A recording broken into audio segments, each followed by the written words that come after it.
They are called the 14ers. 58 of them in the state of Colorado. They are mountain ranges that exceed 14,000 feet. Imagine that, 58 mountain ranges in the state of Colorado alone that exceed 14,000 feet. I've been to 5 of them. On our 25th wedding anniversary, the lovely and gracious Anita and I spent a better part of a week at a resort etched on the side of a mountain at 11,000 feet, perched over the town of Breckenridge. It was a beautiful sight to behold. Snow, the Colorado Rocky Mountain air whipping through the pines, snow cascading down on the valley below that had the backdrop of the lights of Breckenridge. It was almost indescribable. The closest picture of accuracy that I have ever come across is actually in a song by Mr. John Denver called Rocky Mountain High. There is a line in that song that I think could be straight out of Exodus 19. And here it is.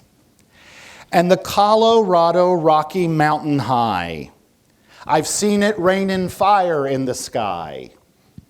You can talk to God and listen to his casual reply. Rocky Mountain High. Now, that is the line I want to highlight. You can talk to God and listen to his casual reply. The lyric, I don't think, is a stretch. It worked for John Denver in the 70s, and it works for us in Exodus 19 this morning. You know, if you've studied the Bible long enough, that the Lord will use physical symbols to connect with spiritual truth, spirituality. We learned earlier in Exodus the image of a tree, whether it was the burning bush or the staff of Moses, that had connections with the presence of God. And you don't have to study the Bible long to know that mountains do that. Mountains in the Bible seem to be a consistent theme of where God's presence comes to mortals. So even in our day, among evangelicals, we'll talk about having a mountaintop experience. And what do we mean by that? We mean we feel close to God, whether it be an experience we're having, a relationship and ministry, whatever. And this is true. Abraham met God on a mountain and talked with him. So did Moses, as did Elijah, as did Paul the Apostle.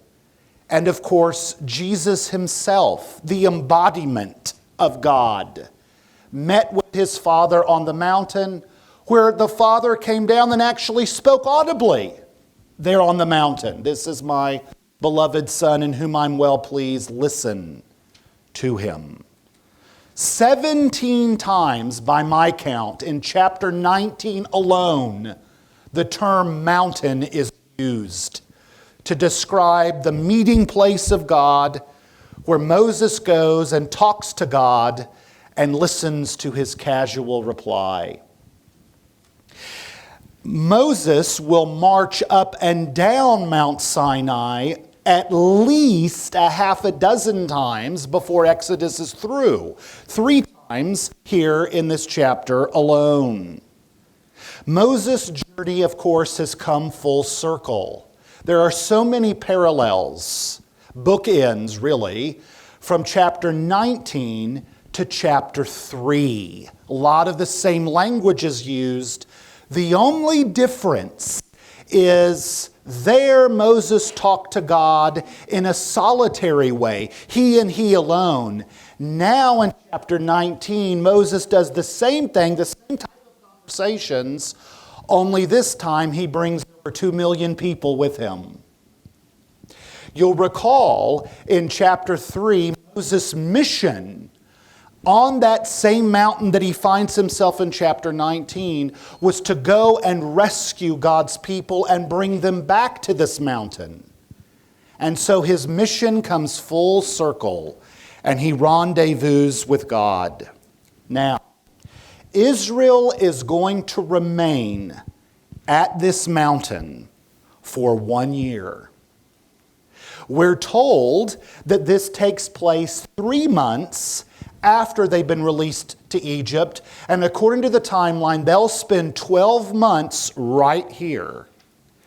In fact, the Old Testament never tells us this. We have to rely on Paul in Galatians and Dr. Luke in Acts to tell us that even angels come from heaven and meet with Israel and God on this mountain. This is an important, significant moment in their history as a people. So significant that the next 59 chapters of the Old Testament are dedicated to this 1 year. So if you started in chapter 19 and read chronologically from Exodus, Numbers, and Leviticus, you won't get out of Mount Sinai. The next 59 chapters. So that means we'll get out of Exodus before they leave Sinai. So this is a big moment in their life. So like them, what are the lessons that God has to teach us? If, providentially, we happen to be here the next year with Israel, how will God transform Calvary into the marching, worshiping army that he does Israel? There are 2 reasons, of course, for coming back to this mountain. If you would like, you can go back to chapter 3 to see it. So if you want to put your place in chapter 19 where we read and go back to chapter 3, this is the significant chapter where Moses is revealed by God in the burning bush and he gives him his marching orders. And in chapter 3, verse 12, God tells Moses 2 reasons of why they're to come back to Mount Sinai. Because remember, they're released from Egypt. The direct route from Egypt to Canaan would have taken them about 2 months to get there. This is not the direct route. This is what we would call the scenic tour. And what would take them 2 months if they went just north from Egypt to Canaan, 2 months to get to the promised land, actually winds up taking them 40 years to get there. More of that in a moment. So why does God take them on this route? The reason is he wants them to come back to Sinai, where he gave his initial orders to Moses. Well, why? We're told, not in chapter 19 the reason, we're told the reason in chapter 3. This is again Moses' initial marching orders. In verse 12, God says to Moses, "Surely I will be with you." Now this is when he's sending him to Egypt. "And this will be a sign to you that I have sent you." There's the first reason. Moses, when you come back here, well, let me read the end of the verse. "When you bring the people out of Egypt, you and they will worship," or depending on your translation, serve, it's the same word, "God at this mountain." So the first reason they're to come back to Sinai is so that Moses and all Israel will know that Moses is their leader. That's what he means by, "This will be a sign to you that I have sent you." When you come back here, everyone is going to know and confirm that I have sent you to be the leader of Israel. That's the first reason. The second is so that Israel will be transformed from ex-slaves in Egypt, as they once were, but that will no longer be their identity. They will be transformed into a worshiping people of Yahweh. That's the reason. To come back to Sinai, to learn how to be my people, to be identified as my people. So, the Israelites in chapter 19, if you go back to it, arrive, and no sooner had they put their stakes down in their tents that Moses hikes up to Mount Sinai to talk to God and listen to his casual reply. And I wonder, the text never tells us this, what that rendezvous would have been. Because after all, Moses spent 40 years on this mountain. He knows every nook, cranny, creek, rock, tree, and no doubt, like we do when we go back to our childhood home, reminisce about our childhood. I could see Moses doing that. It was here that I met God the first time and talked with him. It was here that I kept Jethro's sheep. It was here that I prayed to God, don't let me waste my life away. It was here that I cried when I ran away. There's this giddiness, I'm sure, with Moses. And no sooner had he got there than he's given another mission, Mission 2.0. And this mission is so significant that we're told in verse 3, the entire house of Israel is to hear about it. Scholars call this, verses 4, 5, and 6, the Great Commission of the Old Testament. And I don't think that's a stretch either. So the first phase of Moses' assignment is complete. Chapter 3, go down to Egypt, rescue my people, bring them back to this mountain. Moses has done that. That chapter is over. Now it's the next mission. And so now God gives Moses another speech that he's to go down the mountain in the valley and tell Israel. And we come now to verses 4, 5, and 6 that some scholars call the Great Commission of the Old Testament. Now, today's message is sort of a survey of what's to come in chapter 19 and 20. Let me just say this, and let me be very careful and precise how I say it, so I am not misunderstood.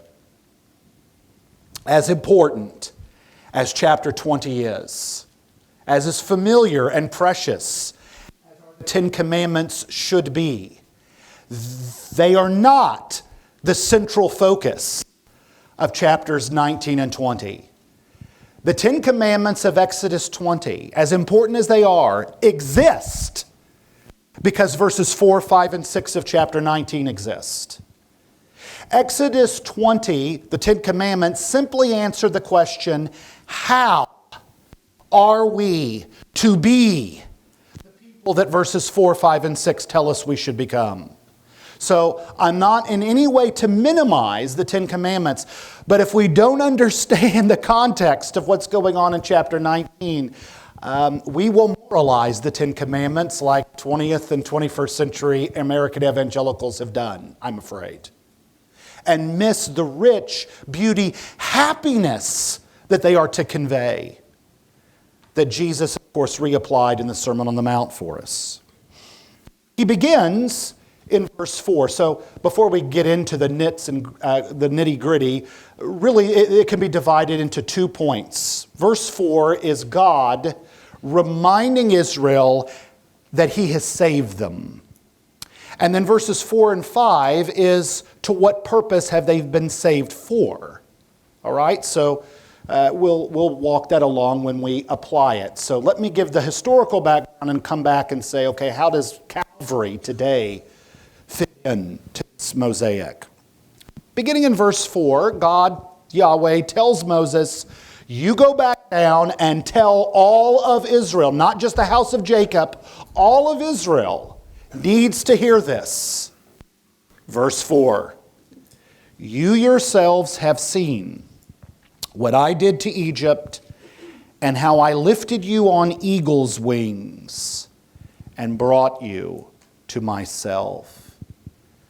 We have been saved to be brought into God's presence. That's what he's telling Israel. That's what he's telling us in verse 4. Now, this is identity, and this is so much what we do in our lives and what we do in our church, and it's appropriate, is we often, God does this, will tell us to remember. Remember your past, right? We just came out of probably the most popular holiday on our cultural calendar, Christmas. And a lot of what we celebrate then is remembering the traditions that our family has given us. Every Lord's Day. So much of what we do in corporate worship is remember the past.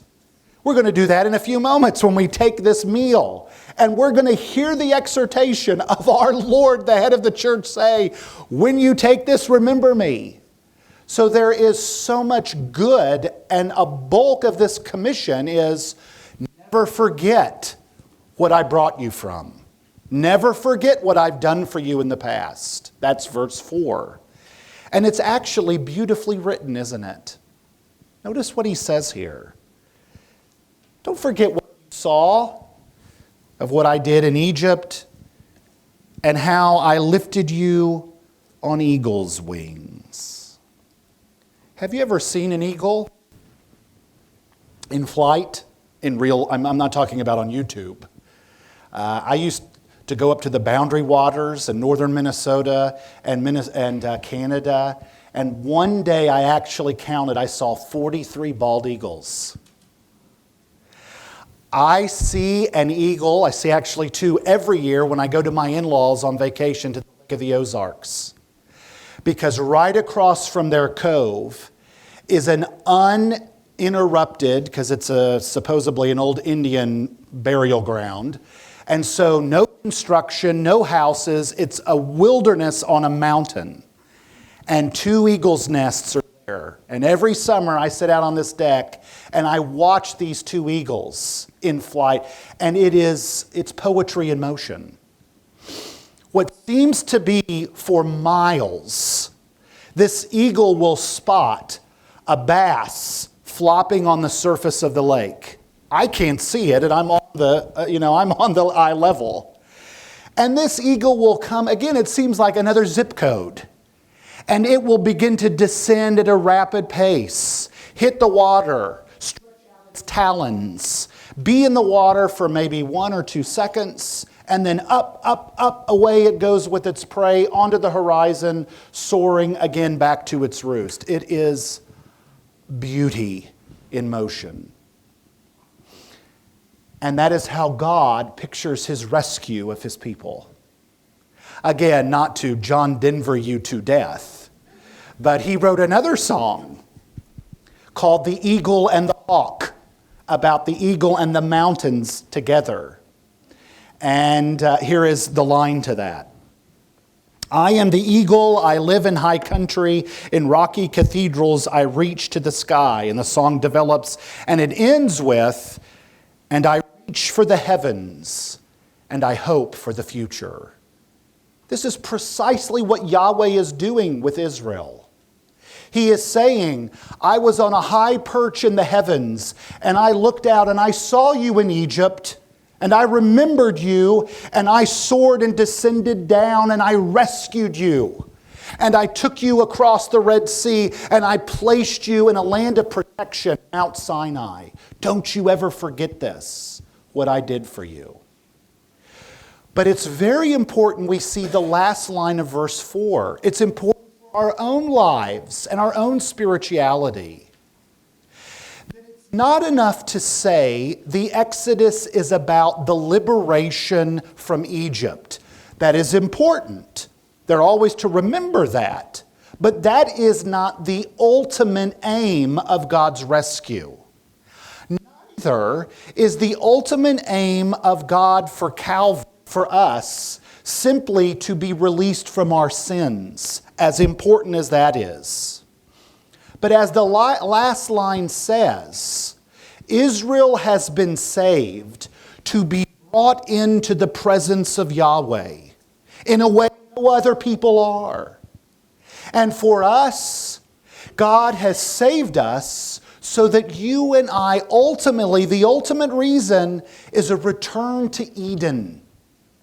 To come back into a relationship where you and I can walk with God and talk with Him and commune with Him in His presence and dine with Him and sup with Him, to be brought into the presence. Aurelius Augustine was absolutely right when he wrote at the get-go in his Confessions, you have formed us for yourself. and our hearts are restless until they find rest in Him. We are created, you see, to be brought into the presence of God. And this is, of course, why we long for heaven so much. Because that now longing will be reality, will be uninterrupted and untainted by this world and by sin. So that is the reason. Verse 4. Now, Israel has responsibilities of being brought into that presence, which is what verses 5 and 6 are. First is that they are to obey. Obedience. This is the response. Not that we're paying God back for His free grace, but the greatest way we know we're brought into the presence of God is that we begin to look like God, act like God, talk like Him, love what He loves, and that is best served in our behavior of obedience. And so, beloved, the rest of chapter 19 and all of chapter 20 is dedicated to how my people behave when they are in my presence. And so the responsibilities now of being brought into His presence, into verse 4, is the summary of verses 5 and 6, which is simply to listen to me and to keep my covenant. So this broad instruction, this broad exhortation is obey. Obey me. The greatest way you see someone in the presence of God is in obedience. But then we have a very specific way we obey, is to keep my covenant. Now I feel as if I need to linger here a moment. What does this mean, my covenant? And let me say that you will read a lot if you really get into the depths of this. You'll read a lot from various scholars, some who I respect and love, although I think they're wrong here, would say that this is now a new covenant for Israel. This is a new installment, out with the old and with the new. They will refer to it as the Mosaic covenant, this sort of thing. And they believe that 19 and 20 are something new. As understandable as that is, I think they're wrong. That is not how Israel would have understood it at the time. How would Israel have understood God saying to them to listen and uphold my covenant? Well, we have our answer back in chapter 2. Again, if you want to turn back there, you can, or you can just listen to me. Chapter 2, at the end of it, before God commissions Moses, He looks down upon the state of Israel. Remember, they're in prison, prisoners in Egypt. And in verses 24 and 25, God hears the groaning of His people.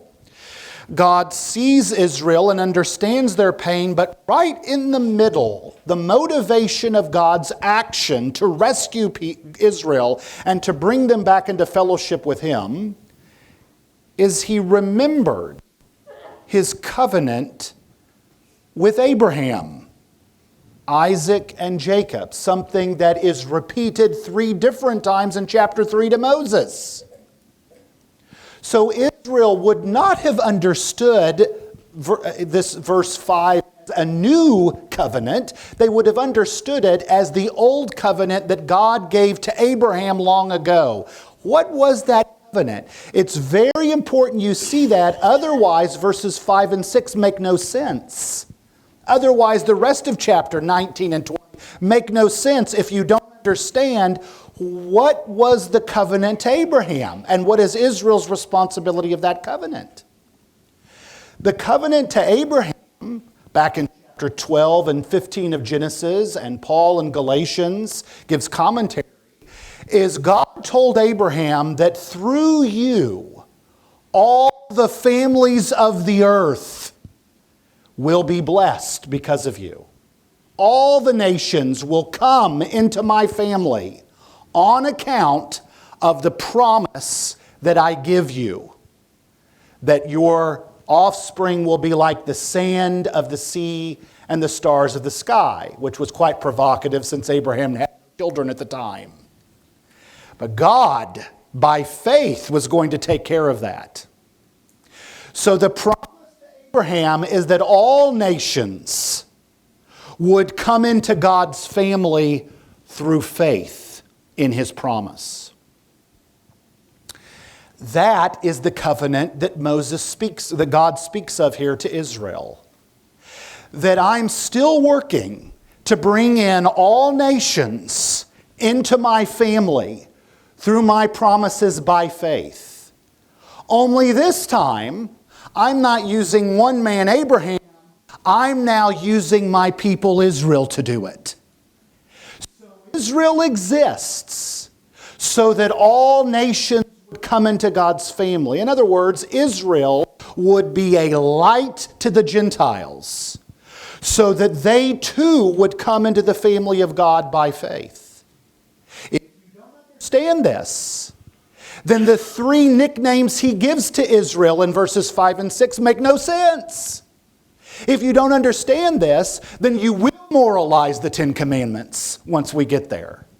But if you understand that the people of God, Israel's responsibility for existing in the world is to be a light, holy, set-apart light, so attractive by their set-apartness, that pagan nations would now come to Yahweh by faith. That is what they're there for. And we'll see in a moment, when they don't obey, what do they look like?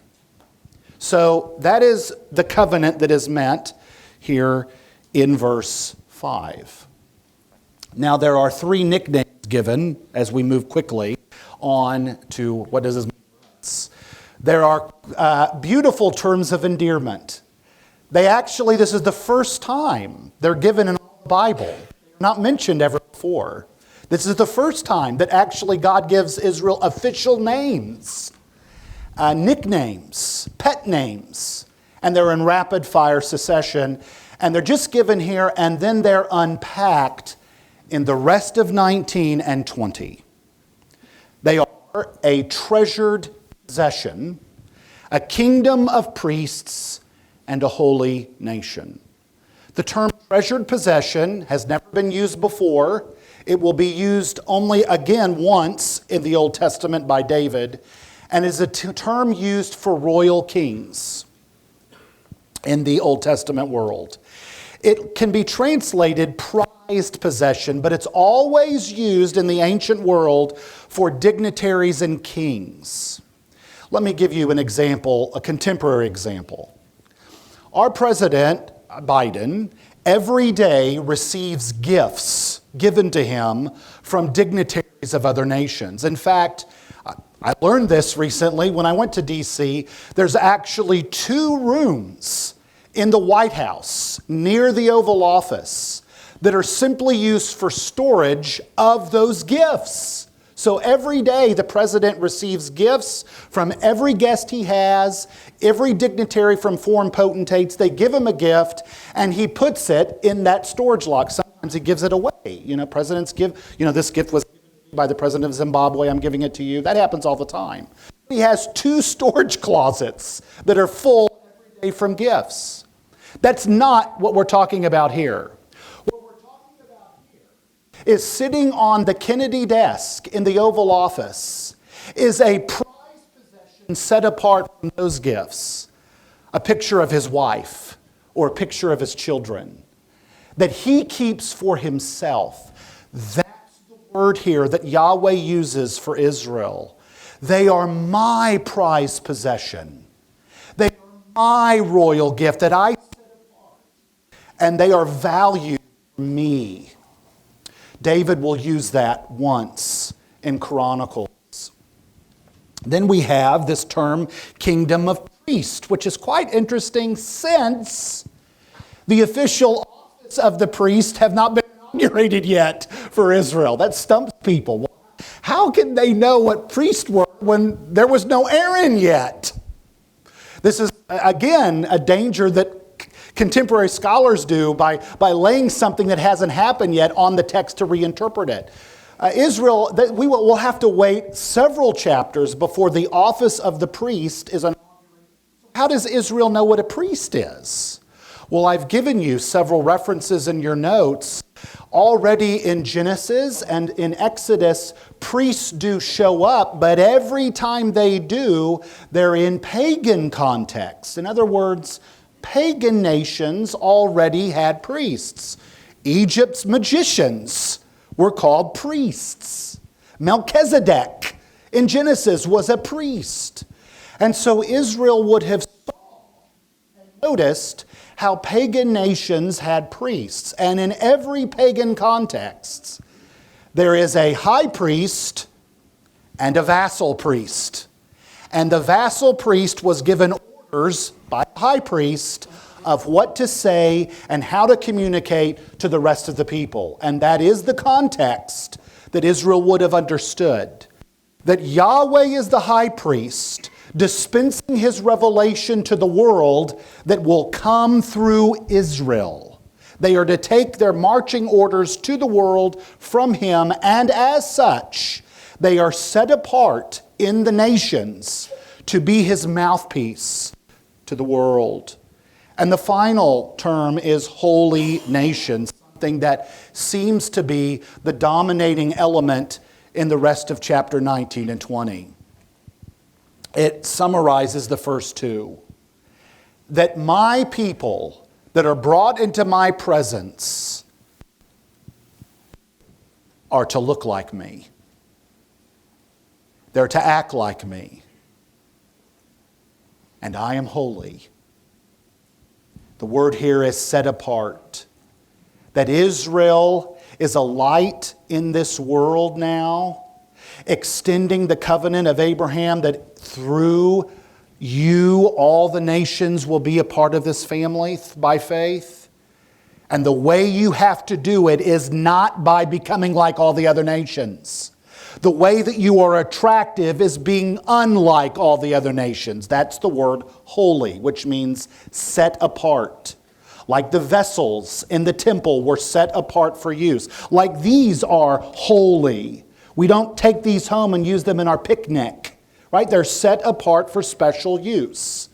And that's what Israel is in the world. They're to be unlike all the other nations, which is why we have the rest of chapter 19 and chapter 20. Here's how you become unlike all the other nations in order to draw them in and make you attractive to the world. So that is the background. Of course, we learn that Israel fails in their responsibilities. So what is the world to do? What are we to do? When God here selects Israel to be his people in this world, to be a light to the nations, to extend the covenant promises of Abraham he made so long ago, to be a holy people, a royal priesthood, God's prized possession, and they fail, and they fail, and they fail. And when they fail, it's very important you notice why they do. Let me give you two examples. You can go, if you choose, to chapter 32 to see it. It might help you to see the specifics because the story is so familiar. It is the story, of course, of the golden calf. We'll get there. Moses goes back up the mountain, talks to God, and people get jittery, and so they have Aaron, they throw their jewelry in, and out pops a golden calf, which I don't think is by accident, since cow worship was the predominant form of worship in Egypt. And so that is the point, is they're going back by default to their pagan worship in Egypt. And they worship this golden calf. And of course, you and I know it's a total act of disobedience, but there's more to it than that. There's more to it than that, according to chapter 32. If we understand what we just learned in chapter 19, verses 4, 5, and 6, which forms such a climax in Egypt, what is their great crime in Exodus 32? Let me read it. This is verse 25. Moses saw that the people were running wild, for Aaron had let them get completely out of control. That's what we know. They're worshiping this golden calf. It's chaos. But then comes the line. This caused derision from their enemies. What does that mean? Because Israel now fails to be holy, fails in their responsibilities to be a royal priesthood, God's possession, the very thing they're to do, be a light to draw the pagans in, when they disobey, they actually become a laughing stock to pagan nations. Pagan nations are not attracted to Israel or their God. That's what sin does, you see. And sin will do it again to them, so much so it will lead them into captivity for 70 years due to their paganism, their pagan worship. And God said, okay, let pagans have you. And so for 70 years they couldn't worship Yahweh. And there are several chapters in Isaiah. I would just highlight chapter 49 of Isaiah that starts in 47 when God says, I'm going to restore you. And first I'm going to conquer the Babylonians that have captured you. And then we get into 48 and 49 of the time of restoration. And if you read 49, you'll find what is part of their restoration when he brings them back home. He will say, to be a light to the Gentiles again and salvation to the pagans. I'm going to restore you back to those covenant responsibilities where you're pure and holy in an effort to bring light to the nations. But guess what? They fail again. And by the time we get to the New Testament, what has Israel's worship and identity become? Do you remember? Their whole religious performance, all of Israel in the New Testament, by the time Jesus steps foot on it, has become so insulated that they're performing a self-righteous work system that will not allow pagans around. I'm glad I'm not a tax collector. I'm glad I'm not a Gentile. That's where they have fallen. It's so topsy-turvy. Their whole point in existence is to be so holy they bring people in. But by the time of the New Testament, they're keeping people out. So how do we remedy this? Here are the responsibilities before us in Exodus 19 of Israel. They fail and can't fail. And along comes Jesus, the second Moses, the leader of the true spiritual Israel. And so Jesus now takes the mantle. And what is said of Jesus throughout his ministry? He will actually use the Old Testament to speak of his ministry. And in Luke's gospel, he would say, I have come to be a light to the Gentiles. He, of course, as Peter says of him, commits no sin. No guile is in his mouth. No unholiness is in his heart. Paul will say of him in Philippians that he became obedient to the Father's mission to the point of death. So it is in Jesus that he achieved what Israel did not and could not and would not. He embodies obedience. He becomes the prized possession of the Father. He is our high priest. He is the Holy One, who in him now all nations can come into the family. Through Galatians, so you know how that reads. This is why it's important we have this grid when we come to Calvary Baptist Church in 2024. We are not Israel 2.0. We are not a new improved Israel. On our own, we will fall flat on our face with these same responsibilities just like Israel did. But it's because of Jesus, and only because of Jesus, that now we will succeed in the covenant promises given. And let me show you how I know that. If you would, as we close, take your Bibles and turn to 1 Peter chapter 2. By the way, this is free of charge to make a note of. Next time you want to do your own study in Revelation, I would encourage you to take note how often the term kingdom of priests is used of God's people around the throne of the redeemed Lamb. That's free, but just know that's there for a reason. Drawing on the Old Testament, the term kingdom of priests used in Exodus 19, that it's used for the redeemed in the throne room because of the redeemed Lamb. That's what God calls us. But Peter, who knows a thing or two about Jesus and knows a thing or two about the Old Testament, begins to talk about the church. That's you and I, Calvary Baptist. So what does Exodus 19 mean for us? You are a chosen, this is verse 9, you are a chosen race, a royal priesthood, a holy nation. Now, just in case you missed it, those are all the names from Exodus 19. Peter actually pulls from several Old Testament passages here. A people of his own, here is the reason. Do you catch the that or the so that? That states reason. Why are we called this? So that we may proclaim to the nations the virtues of the one who called you out of darkness into his marvelous light. You once were not a people, but now you are God's people. You were shown no mercy, but now you've received mercy.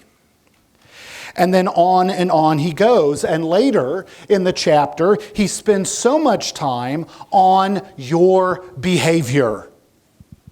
As do, by the way, most of the apostles. Most of the epistles are a little bit of theology and a lot of behavior.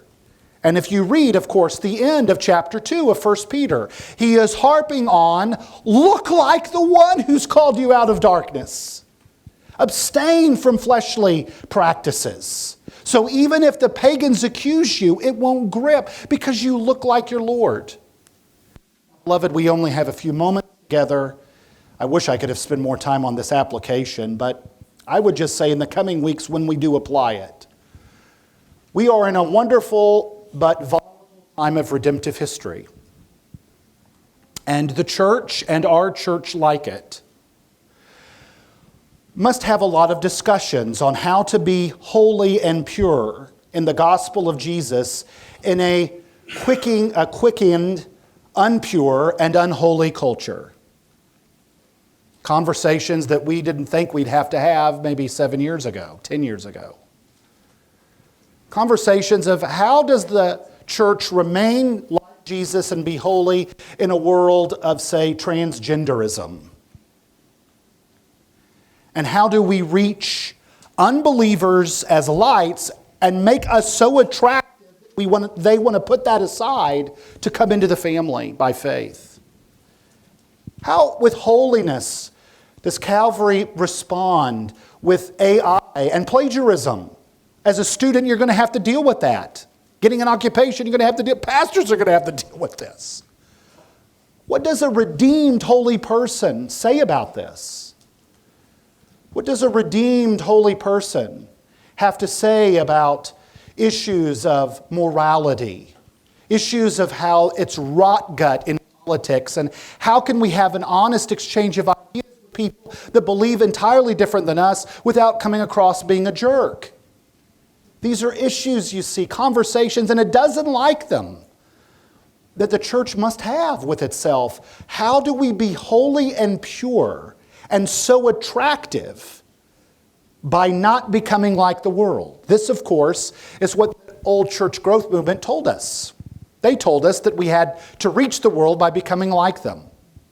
So in the 1990s, Bill Hybels, pastor of Willow Creek, said the church should remove all symbols of the cross because that's offensive to the world and we want to get them in our doors. Charles Schuller would tell us not to preach sermons that have sin in them because we don't want to do anything to offend people if inviting Jesus to be their best friend. That's exactly what he said. Well, we have now come on the post side of the modern church growth movement, and we see how they have failed and failed miserably. So how does a church navigate in this world? By becoming pure and holy and so attractive. This is exactly what Paul said. He did not say to the Corinthian church, make your services so much like the world that you make them comfortable. He said, make your services so much like heaven that an unbeliever walks in and falls on their face and says, God is among you people. This is why when we try to become like the world, we lose our witness in it. Just go read 1 Corinthians 5 and 6 where Paul says, what are you doing? The world is watching. Why are you suing one another? Why are you dealing with this guy that has moral problems? The church will always be attractive to an unholy world when we are holy and most like Jesus. Or as D.L. Moody used to say, if someone from the world spent a day with you, would they know what Jesus looked like at the end of that day? 2 examples I'll give to you and then we'll close. I remember several decades ago on a Wednesday night here at church that I had a couple walk in off the street. I'd never met them before, didn't know them from anybody. And they came in on a Wednesday night and they asked me, would you marry us? And I didn't know. I said, well, let me talk to you a little bit before I agree or disagree, just to get to know you. And as the conversation grew deeper, I grew more concerned. I found out she was on marriage number 3. He was on marriage number 2. Not that matters necessarily, but I wanted to know the reasons. And as it turns out, it was a pretty desperate situation. I learned that they were actually living together at the time, all the while pronouncing themselves to be Christians. And I finally, after he said, I'm sincere and I know God loves me, to which I said, and maybe I shouldn't have, I'll let you be the judge, but I said it, got to be honest. I said, well, sir, if that were the case, you knowingly living with this woman, doing things that you ought not to do to her as not your non-wife, and you think that it's sincere because God loves you, then words like adultery and fornication have no meaning, which he didn't like. Finally, he showed his cards. At the end of the conversation, he said, look, I know what we're doing is not right in the eyes of God, but God forgives me anyway. That is the journey we're going to go through in chapter 19 and 20. That is the culture we're in now.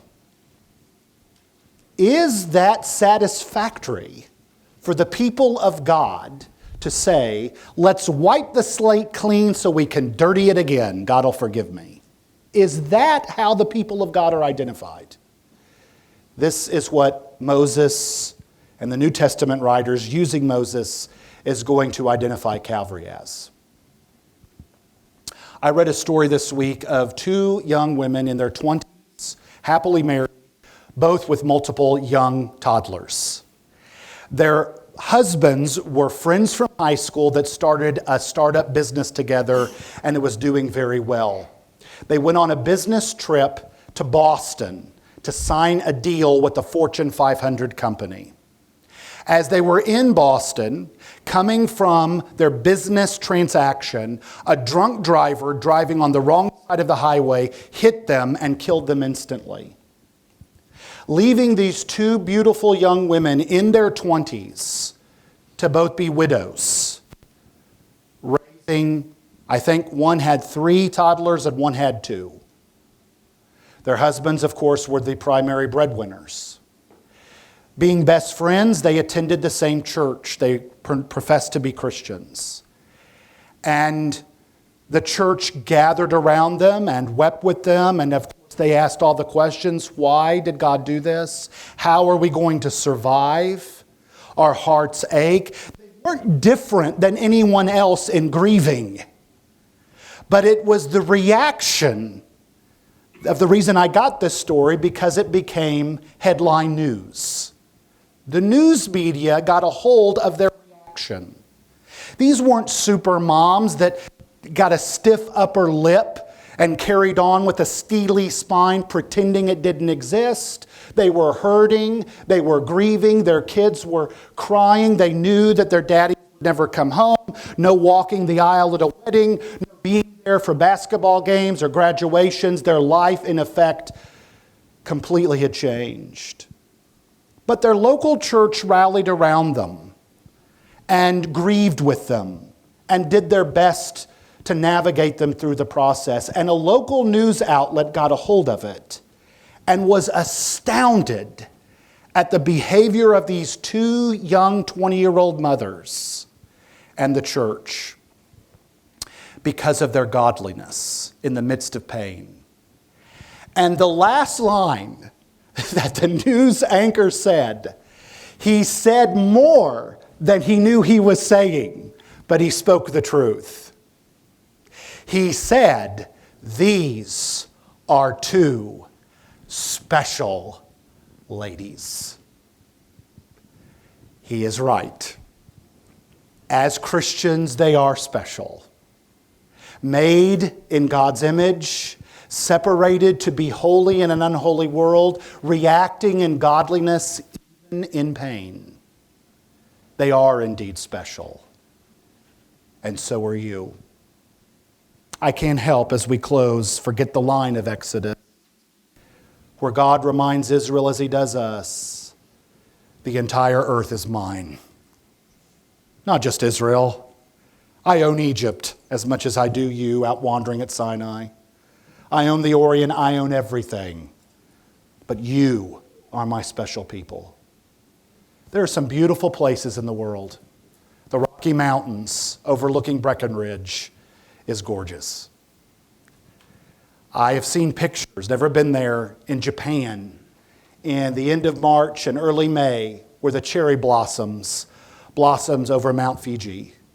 And they are some of the most gorgeous places, according to experts, to be in the world. So is Manitoba, Canada, in the summertime with its green lush on the backdrop of the Rocky Mountain Range of Canada. So is an autumn walk at a sunset. So is your toes squishing sand at the ocean. So is a rainbow. So is a fireside night with your loved one. All beautiful. But you know what tops that? Tim Scribner does. And Lydia. And Jerry. And Mark. God says the entire earth is mine, but you are my prized possession. You are my special people. You are my royal priesthood, imprinted with the image of God.